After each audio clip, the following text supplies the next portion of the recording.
Yeah, I think people are being really vocal about crowd sizes and how packed things are and the flow of traffic. Yeah. I think they're just smarter and they're talking about it way more now.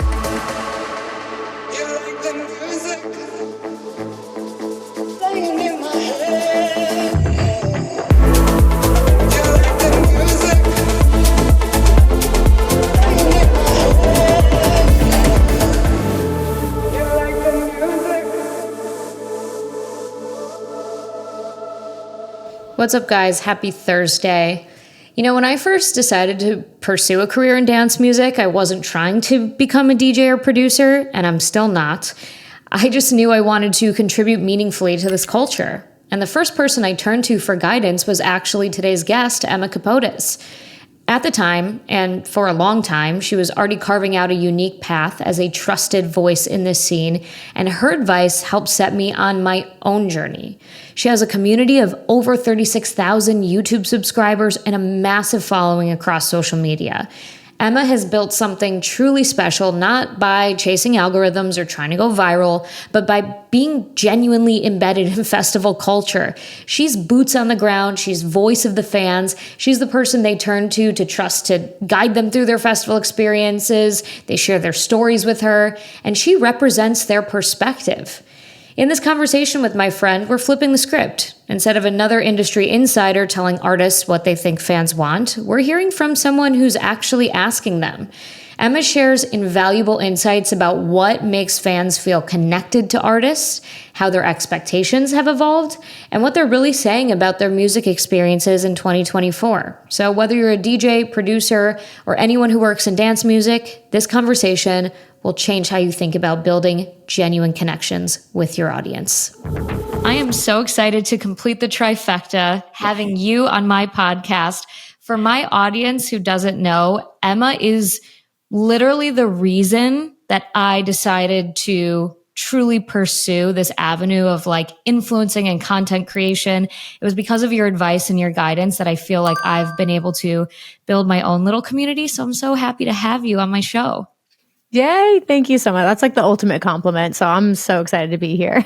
I mean, you really are the blueprint, Emma. Like I saw what you did with EDC. I followed in your footsteps, and what you've been able to build with your community is so incredible. And that's what I'm excited to get into today, because there's so much a DJ can learn from you.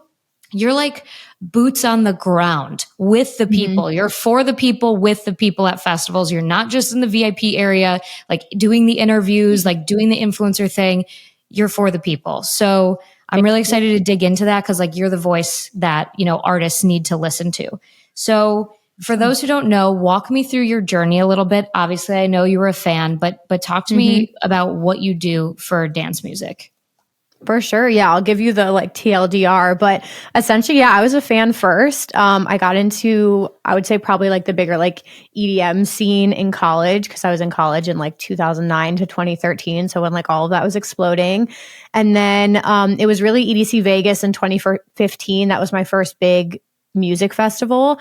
And that was just like, I dove right into the deep end and was like completely obsessed with the culture after that. And then at the time, I was just doing research for the festival just to prepare. It's a massive festival. And there was like nothing on it. There was a couple videos on YouTube in particular. And I came back and I was just like, I think I need to start like a channel or a page about this to like help other people prepare so that they don't make the same mistakes I did, like rookie, like festival mistakes. And, so that's what I did. I started a YouTube channel in 2017, literally just sharing. I think my first video was what to pack for Ultra Miami. And I would do like festival makeup. So it was everything just like I loved about the culture. And I was just sharing my experiences despite not having many under my belt. I like didn't let that deter me.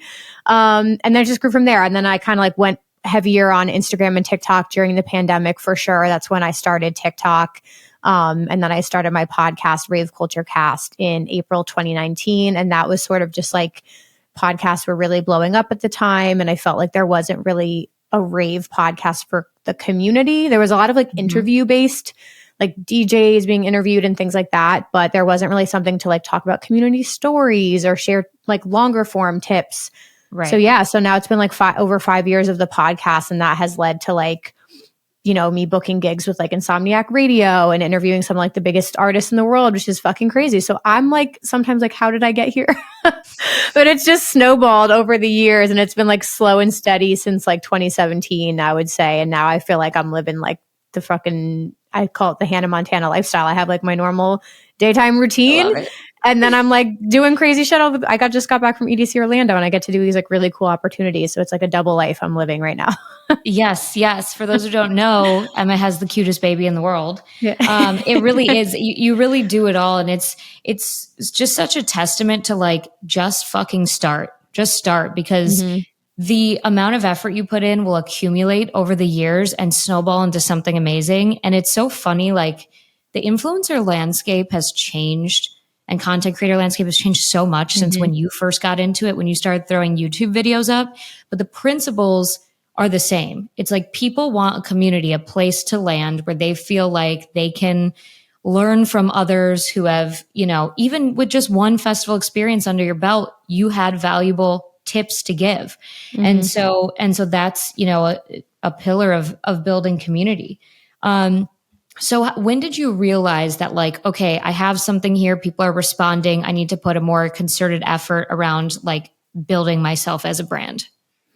I would say probably, I started to see slow and steady progress on YouTube for sure, because that's where I was putting all my time and effort in the beginning.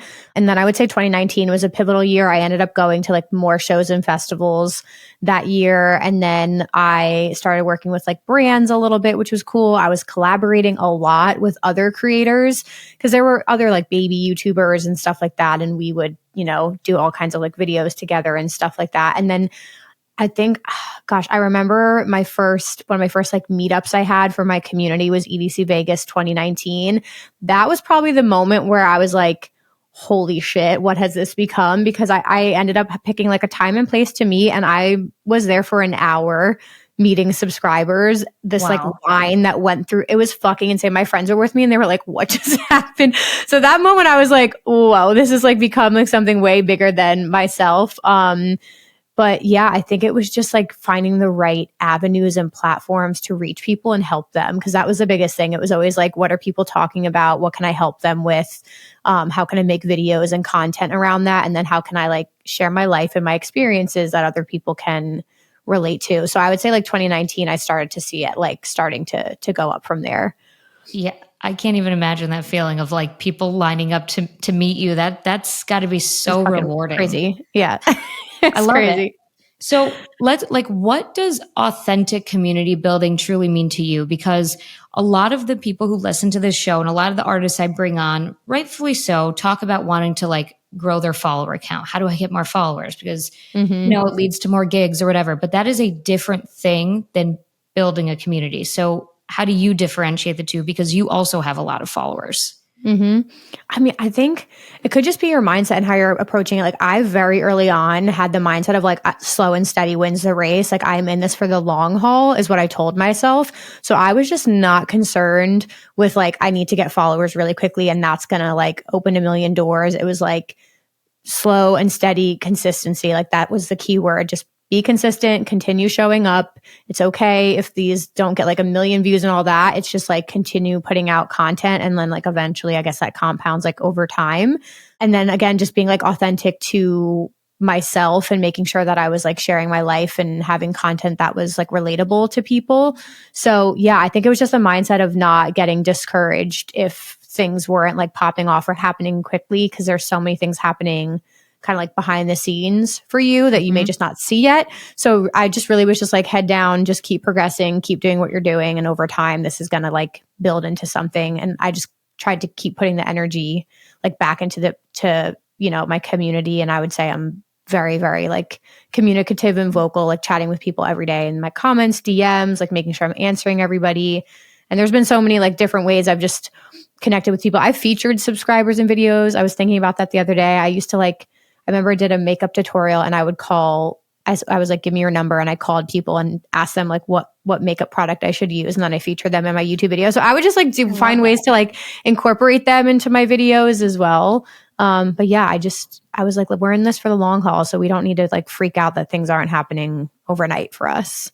Yeah, everyone needs that reminder. And I think a key indication is that, like you were talking about, communicating with your fans and subscribers and the people who comment on your videos, because you do that. And I just saw you reshare from EDC this past weekend, a bunch of people saying, "Oh my God, I just met Emma, like Emma in the wild." Like people aren't afraid to approach you Mm-hmm. because you are approachable. And I want to talk about like accessibility and boundaries in a little bit, Mm-hmm. a little foreshadowing there, but like it is such an important thing that if you're going to be a public figure of sorts, like people want to feel that genuine connection. You're not someone who's like, "Oh, I'm an influencer, I'm too good for you." Like you are, like I said, Mm-hmm. you're in the trenches with people at these festivals. For sure. Yeah, you got to be like you have to be a real person. I don't know. I was thinking about this last night and I was like I think there's a lot of ways you can approach like at least like your brand or your persona online, but in one way you might be like going down the inspirational route where you want to like inspire people with your music or your content and I don't want to use the word idolize because I don't think that's a great word, but like you may want to come off a certain way versus like relatability, which I think I try to do a little bit of both. But like for me, I feel like relatability is way more important because if people can see themselves in your music or see themselves in your page, your content, like as far as growth, that's the stuff that gets shared and saved and Mhm. commented on when they can relate to your content. So I do feel like just the posts that I don't think the most about and I just share and it's like me talking or just like an experience I've had, that's the stuff that ends up like Of going course. the furthest and getting the most comments. So yeah, I think that it definitely helps to just like be a real person and be relatable. Yeah. Yeah, it's so true. It's always the videos that you overproduce and worry about, and then they don't do as well Yeah. as you hoped. And you're like, okay, why did I even Yep. do that? Yep. So, yeah. So you are someone who I feel like really can represent what people want out of their music experiences in this current climate. You started before COVID, you got back in it after COVID, and now you have a baby, so like your life has changed, but you are still deeply connected. What have you noticed from going to festivals for all these years? Like what people talk to you about? What's changed? Let's start what's changed maybe for the worse and talk about some areas where the music experience can improve for some, because I want artists and behind the scenes folks to hear this.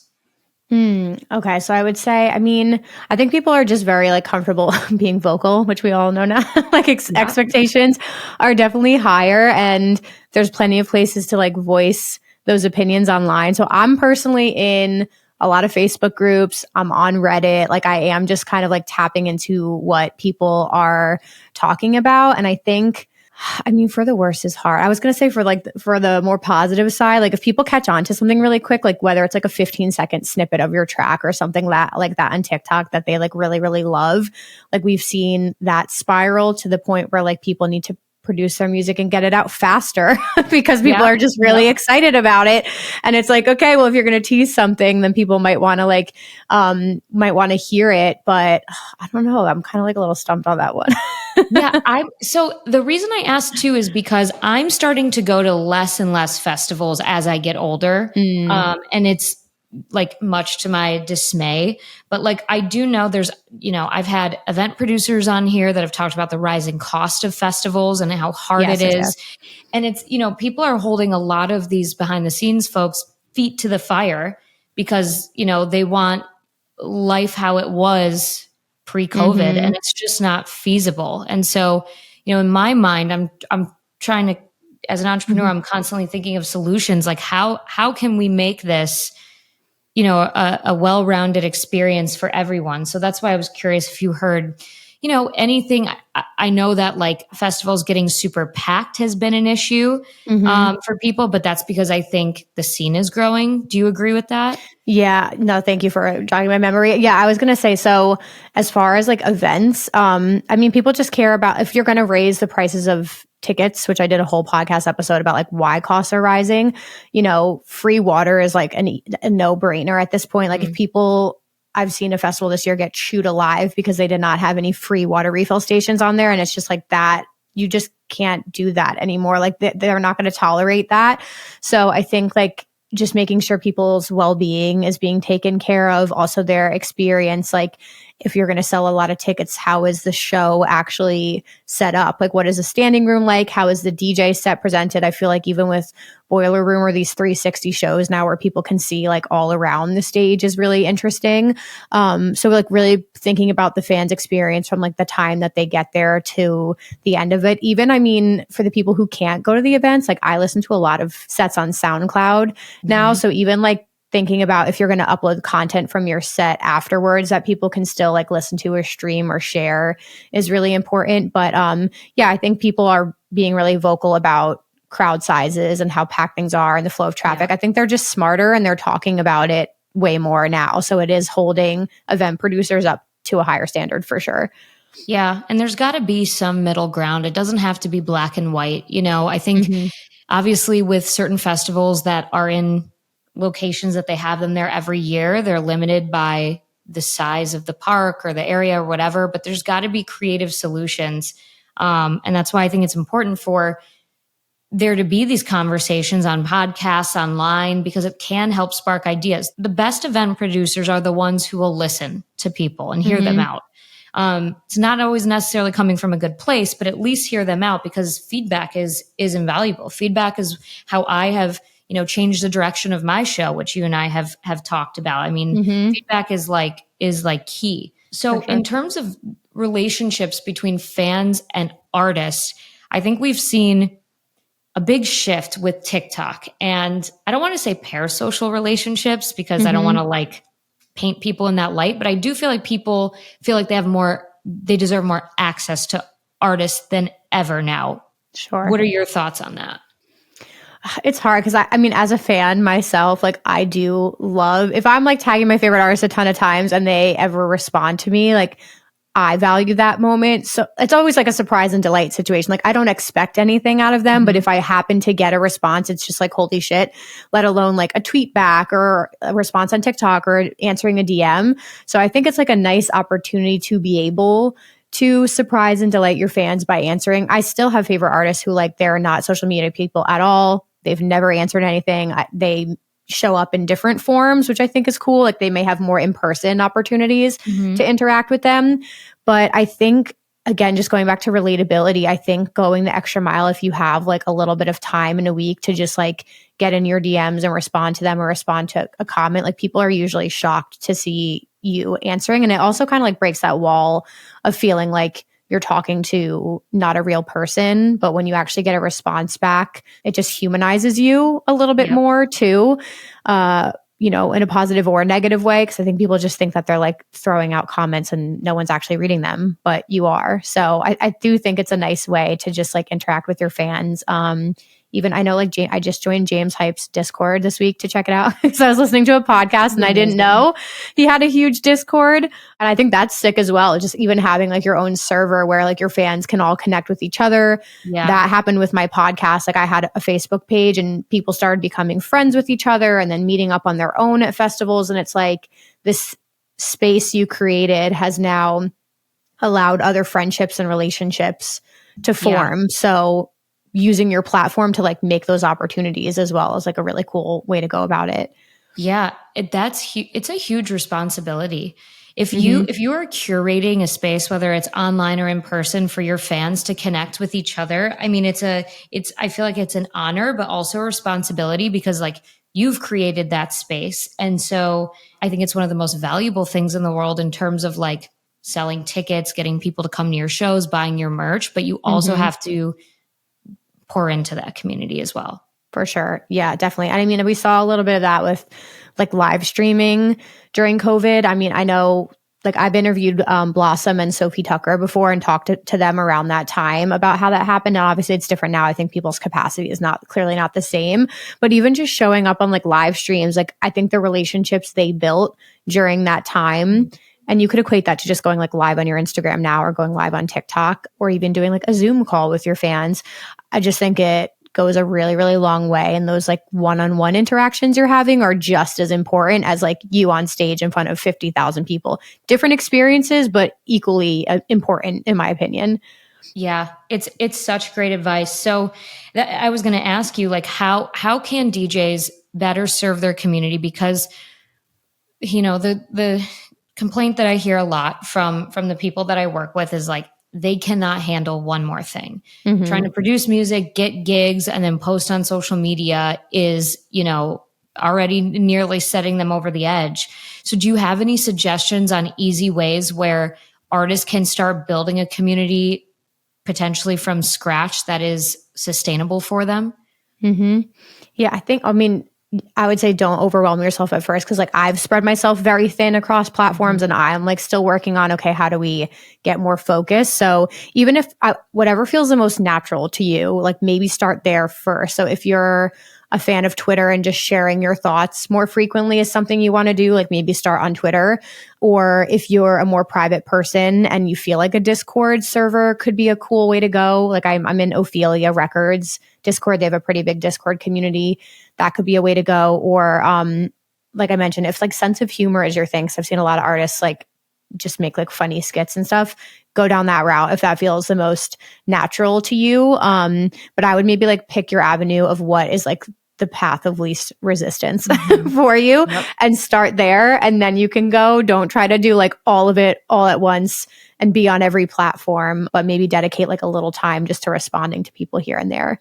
Yeah. Yeah, that's great advice because I feel like every time you'll see whether it's on TikTok or Instagram, like this new strategy is guaranteed to blah blah blah Mm-hmm. blah, and people get so distracted by like these, like, oh my god, I got to jump on this, I got to do that. Like when Threads became a thing, like and I have a lot of DJ friends who are killing it on Threads, but they're like, you got to get on Threads, you got to get on Threads, and it's like, well, if that's not easy or the path of least resistance for an artist, don't make them feel like they have to do one more thing. Mm-hmm. There's like, I envy the people who can make those funny skits because it's like, how does their brain work like that? Like for TikTok and for Instagram, I tried, it ain't me. I was like, Mm-hmm. I've been sitting Yeah. here for hours thinking of just something funny to make. I was like, this is a giant waste of my time.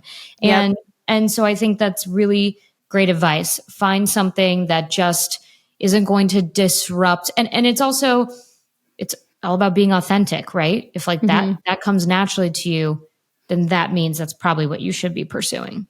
For sure. Yeah. And I think like I've been looking into a lot more about like treating the platforms differently because for me personally, I was shooting everything for TikTok and just reposting everything to Instagram. And like that has gotten me growth, but it's definitely changed within the last, 2 years. And now even if you're a timid person, like TikTok energy is way more like post your draft, like energy, way more raw, like real thoughts versus Instagram, especially if you're an artist and you have a brand, like that might be more high res photography or footage. So you can definitely treat the platforms differently. But if you want to try showing up on TikTok, I think just not overthinking it and being yourself and showing more of like the behind the scenes, like raw kind of content is definitely the way to go. And that's like what I'm experimenting with and seeing a little bit more growth with recently by just like throwing up whatever on there. Yeah. Yeah. I've noticed that you've done that. And I do that too because my like interview content and anything about house music, sometimes it does well. Like I've had like a pretty good series. We've talked about this about like Mm-hmm. raving in your 30s, but my TikToks do so much better when I just talk shit and I Yep. just like say what's on my mind. And if you go look at my two Instagram and TikTok, they don't look similar, but that's Mm-hmm. fine, because it's like these are still parts of who I am. And I feel like a lot of, and even the advice I give is like, if you're trying to be a brand, like one message, hammer it home, but we are multifaceted humans. And so if you feel called to do something and people are responding to it, then Mm-hmm. I think that that's your green light to be able to pursue, these different creative avenues. For sure. Yeah. And I'm just I mean, again, this is just such a cool opportunity to be speaking to an audience that's like so different than mine, but I'm just not big on like the too cool for school energy. Like I think just not taking yourself too seriously and just putting the fucking posts up, especially if you want to try on TikTok. Like I love Dylan Francis. I feel like his sense of humor has cracked me up for like years now at this point. And he just did some funny posts with Disco Lines like ahead of their set that they did at EDC Orlando this past weekend.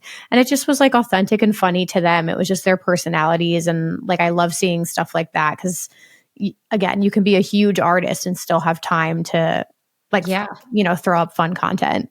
100%. And it always like, I say this all the time, when an artist shows their personality, I'm falling deeper in love. Like, I want more of that. I want more of Yep. them. It's something that, like, I'll think about it when I go to their set. Like, oh my God, so-and-so posted this really funny video where they gave this great advice. And it helps show you as a more well-rounded person, which I think in turn helps fans. Like, every artist is going to have a bad set once in their lifetime. They're going to not make a set because of flight issues, and fans can be so vocal and unforgiving, right? But if you've built up if you're showing more of your personality and being more vulnerable and just authentic online, I feel like you will be forgiven faster for those things because you're not too cool for school. You're just being you. Definitely. Yeah. And I mean, it's interesting. Like, I don't follow too many social media trend pages. Like, occasionally I'll tap into them. And just like looking ahead to next year and what's changing in that landscape, a lot of it is like people have been on these platforms long enough. They're smarter. They don't want to be sold to. Like, they just want actual, real, authentic conversations, especially with like things like TikTok Shop and all that happening now, where like anybody can sell anything on these Yep. platforms. It's just like, that's where my mindset is at right now. I'm like, just the more realistic I can be to what's actually happening in my life and sharing that online, like the better this is all going to go for everyone. Yeah. And it's been working lately. So Yeah. No, I mean, you're killing it. Okay, so you brought up a great point because you do a lot of brand deals, and we've talked about that before, you and I offline. And I know that a lot of artists are interested in that as a potential revenue stream. But you just said something about, people being smart. They don't want to be sold to. And I'm sure you can relate to this. There's still some brands that I work with who have such rigid briefs. And it's like, okay, cool. Like, I sound like I'm giving an infomercial. People aren't going to watch this. And the engagement is always garbage. Sure. So for the artists who want to make, brand collaborations part of their revenue, like a revenue stream for them, what's your advice? Because it is getting harder to be an influencer or content creator in 2024. Definitely. Yeah. I think if it's like a really, really big brand deal, which I've only had like a couple of those here and there where it's like they literally are writing the caption for you. It's like clearly a sponsored post. Like, I don't think those always perform the best, but I think if it's just being really aligned with the brand so it makes sense, that's the biggest thing. Like, if it's out of fucking nowhere, out of the blue, you've never talked about it before, I feel like your audience who knows you is going to be like, where the fuck did this come from? Versus like, a coach I worked with once was like, literally just look around your room. Like, what are you using every single day? What have you been talking about in your videos? Like, people are going to know. Like, for me, Beatbox, which I work for Beatbox full time now, we're an alcohol brand. I was drinking Beatbox at, festivals since 2019. And then I just started making content around them. And they like took note of it. And now I work for them full time. So yeah, I think it's just like finding brands you're really, really aligned with and then finding more organic ways to just like incorporate them into your content or like your life, whether you're being paid or not. And then I think like that ultimately can like lead into paid opportunities. But I do a lot of like affiliate marketing where I end up like using a product so much that I love it, like earplugs. And then we form a partnership and I'll be paid for them or I'll earn like commission. And that way, like I can post on my own terms and make the content I want to make. And then it feels more organic. Yeah. Yeah. No, it's so important to like, if you want to pursue brand deals as, a revenue strategy, make sure that you actually like the product, because I have made the mistake of accepting a few that were not in alignment with what do. because it's like money and you're like, okay. And like, and you can tell the difference. And I'm about to do a brand deal with this, AI tool called Poppy AI, which I need to tell you about it just later. And I'm obsessed with this product. Like I can't even explain how obsessed. And I know that the content is going to do well because it's going to be like, you're going to be able to tell.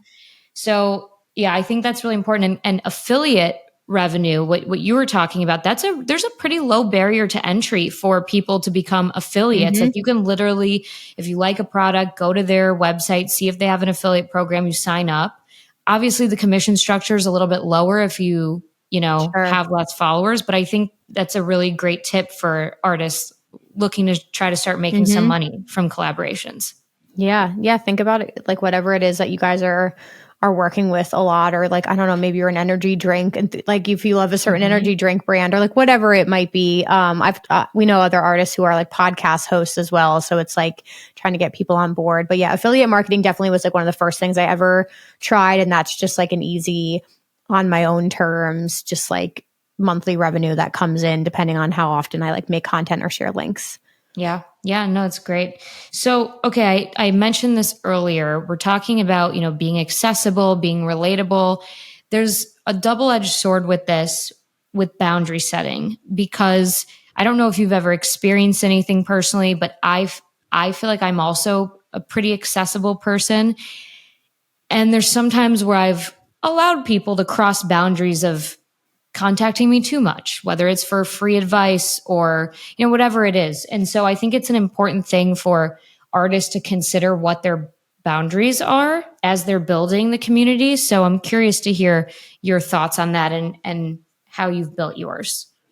Yeah. Okay. So we're working on our boundaries. I was probably like the worst person with boundaries. I'm a Pisces. So like I had none. Let me just start there. So we've gotten better with age, which is amazing. But yeah, it is tricky when you're putting yourself online, or even like doing things in person. Like I think, for example, a lot of the times with the content I post, like is tips and advice. So I'll get people DMing me all the time, everything from like, what time does this festival start? Which is easily Googleable to like anything. And so what I've started to do, like if I have content on it already, like I will just share them a link to my content. And I'm like, actually, I made this whole podcast episode on this. Like you could check it out here. Smart. Or like if it's literally, I love voice memoing. Any of my friends know I always use voice memo, and you can on Instagram as well. And even like I just will voice memo someone back because it'll be so much faster than me typing out a whole thing. And it actually is like so personal as well, which I love. But if you need to kind of like protect your energy, like you can shut things off. You can not post for a couple days or take those mental health breaks from social media. Like I've had to do that. I like being active on stories, but if it's like a crazy time or if it's not it right now, like I'm not going to be on stories for a couple days and I need to take that space for myself. I more recently got into the energy of like, you don't have to reply to people immediately. You can take your time. Like when you have the energy and space for it. That was my biggest thing. I'm that way too, because you feel guilty. And now like I've noticed in the past 3 months, especially, my inbox is just growing. Like my husband said to me the other day, he's like, 46 unanswered DMs. I'm like, I don't want to talk about it. I was like, I can't even think about it right now. And some people are just my own friends, but I feel like when you're a content creator, which is DJs too, you're literally creating content. It can just be so overwhelming to have messages inundated specifically at you all the time. And so giving yourself permission to say, I can respond to this later, or I don't have to respond to this, because you really don't have to respond to every message.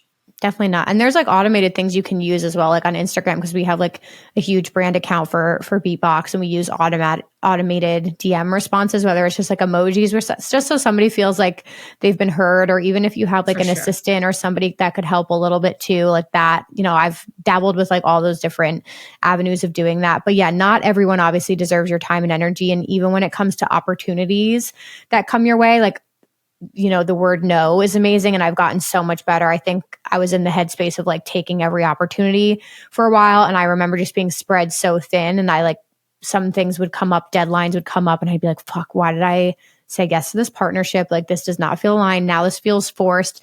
So now just saying no to probably 90%. So that way the things you say yes to, you have the space and the energy for it, and you're actually excited to do it and show up for it. So not having like the scarcity mindset of like, I need to do everything and be everywhere. God, that's amazing. Yeah. That's amazing advice. And I feel like I forget that all the time. And it is literally the worst, because making content is not easy. Like it takes time, and you just and you have to show up as like, you have to put your best face on, and it sucks when you're like, oh my God, I can't believe I just experienced that this past weekend with content I had to shoot. I was like, why did I say yes to this? And it's never worth it. At the end of the day, you're like, was this money really worth it? Because unless it's like life-changing money, it's not, because it's going to fuck up your energy. Yeah, exactly. Yeah, no, protect your peace. That's going to be big energy for 2025. Protect your peace, protect your energy. And I think doing things in the moment that feel aligned is good as well. And that goes for like anything. That could be just responding to people, being creative, making your music. Those moments when you're like trying to force it and make it happen, I feel like it's just not the energy to be in. So even for me with filming content, because my time has completely changed. I used to be such a big batch content creator.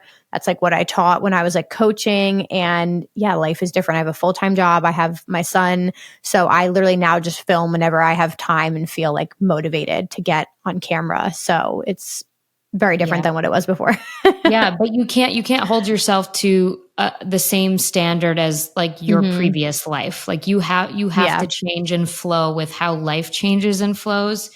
And you're only going to disappoint yourself, if you're trying to like maintain the same rigid standards of, when life was less busy or whatever it is. So it's really important to be adaptable for sure.